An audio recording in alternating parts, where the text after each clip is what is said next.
So hi guys, this is Sean, and today we are busy with the land preparation of our garden. It's the second week of April, and my husband and my father-in-law are preparing the land so that we can grow our vegetables.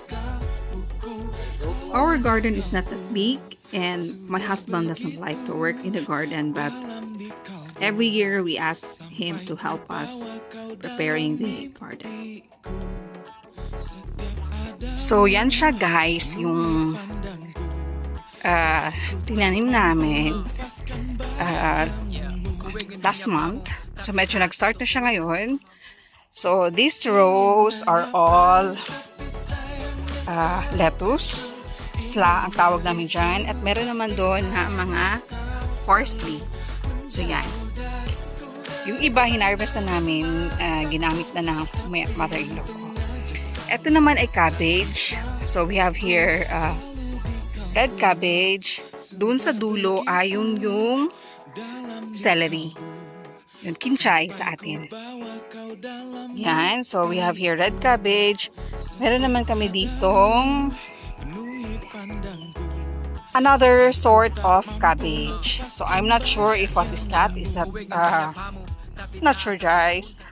I'm not sure. So meron naman kami ditong sala, lettuce, at dito ay mga carrots. Hindi pa siya tumubo. So dyan din ay may carrots din siya na tinanim, pero hindi pa siya nag-start na mag-germinate. So eto yung potatoes namin. At saka nakitanim din kami doon sa kapitbahay namin. Kasi malaki yung area nila. So yan. And then I have here some this guys, maliliit pa siya. So yan ay mga radish. And I have here onion leeks. So dito, nag-interplant ako guys kasi nga may space pa. Sayang naman yung space. Kulang kami sa space kaya nag-interplanting ako. So that's also radish, yan. And then we have there fenkel ang tawag namin dyan dito. Hindi ko alam sa English. And we also have another sort of cabbage. So these are, I think, white cabbage.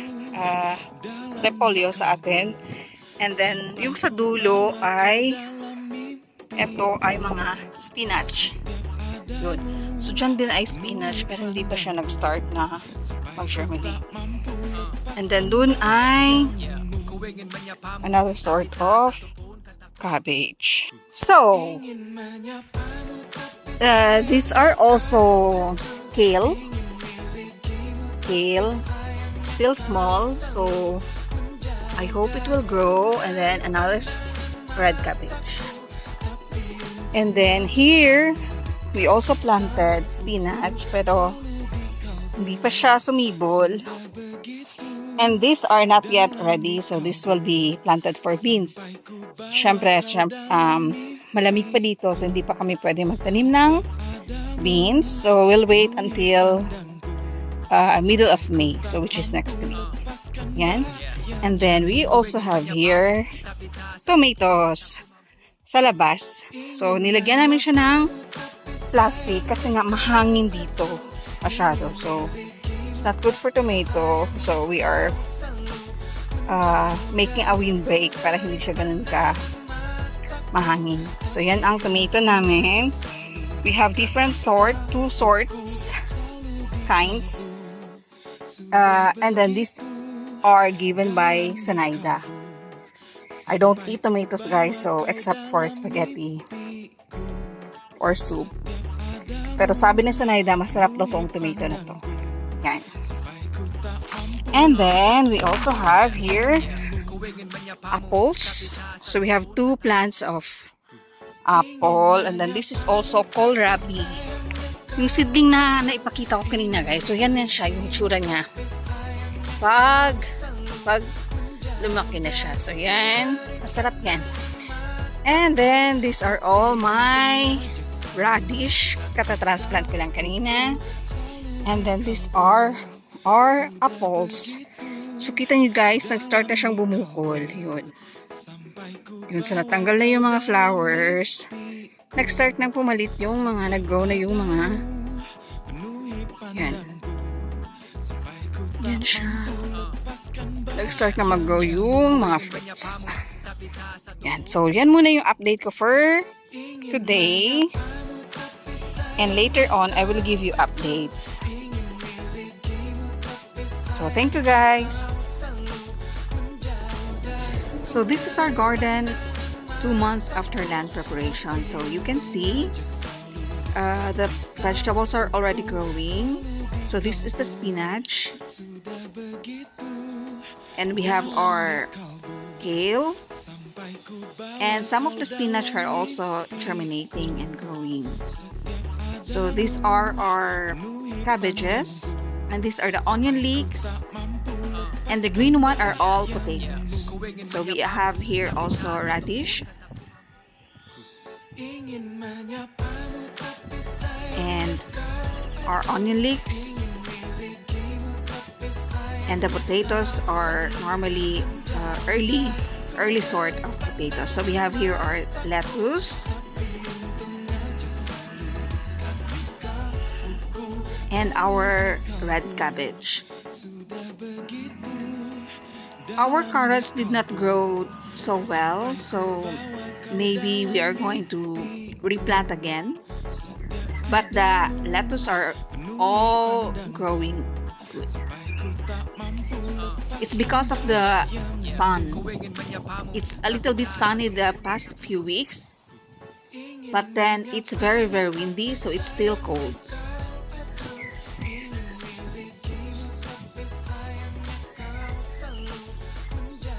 So the spinach are growing well.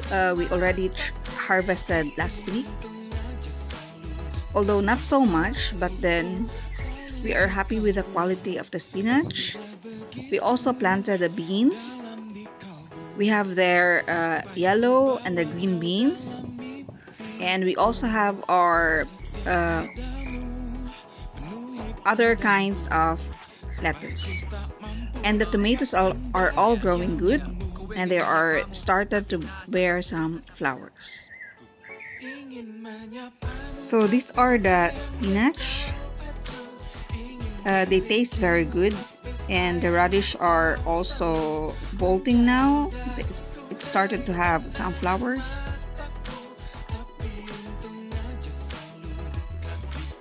And the kale did very good,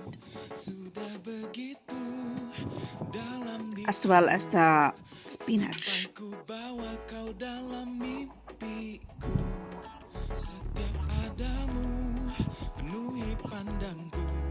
Sampai ku tak mampu lepaskan bayangmu. Ku ingin menyapamu, tapi tak satu pun kataku mampu. Ku ingin menyapamu, tapi sayangnya kau tak jauh.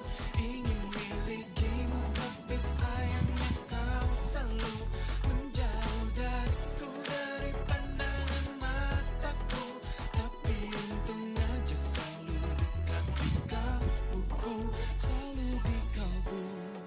Sudah begitu dalam di kalbu, sampai ku bawa kau dalam mimpiku. Setiap adamu penuhi pandangku, sampai ku tak mampu. So these are my ampalaya, the bitter gourd. It's my favorite vegetable, and the peppers. Ampalaya is my favorite vegetable, and since we live far from Asian store, so I chose to plant them. Most of my seeds came from BPI Davao, from my friend Adelfa Nene. Thank you. And these are the ampalaya after I planted them. So I'm a little bit worried because there are still some chance that it will be very cold, and we have a lot of wind here in Belgium. And then after a few weeks, you can see there's the cucumber. It started to get affected by the cold, so the leaves are all white. So I hope they will survive.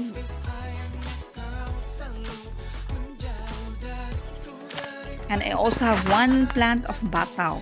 I don't know what is the English for bataw. So because it's too cold, so I opted to have some protection, so a temporary protection, so that they will not be too affected by the cold, and I hope this will help them survive. And the cucumber is not doing good.